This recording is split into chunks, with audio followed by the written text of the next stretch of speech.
Sa Iloilo City, isang lalaki, hinostage daw ang sarili dahil sa kabiguan umano sa pag-ibig. Inabot ng mahigit 1 oras bago kumalma ang lalaking may dalang patalim at isang granada at nakapagdulot ng takot sa mga kapitbahay niya. Makibalita tayo kay Jennifer Munuesa ng GMA Iloilo. Naging maingat ang mga pulis sa pakikipag-usap sa isang lalaking hinostage umano ang sarili sa loob ng bahay na ito sa Arevalo District, Iloilo City.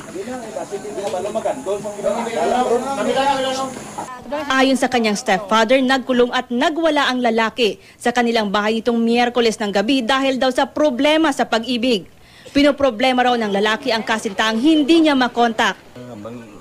Pag-abot na munti nga lang kami nagwala siya.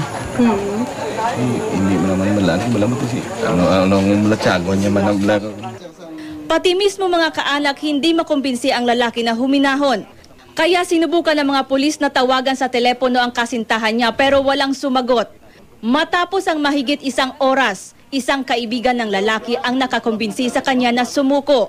Nakuha sa kanyang isang kutsilyo at M26 hand grenade. Sasampahan siya ng reklamo dahil sa takot na nilikha niya sa ilang residente. Besides ang alarming scandal, makakarami siya sa illegal possession, 36. Tumanggi namang magbigay ng pahayag ang lalaki sa kanyang nagawa. Jennifer Munuesa, Nagbabalita, Pilipinas.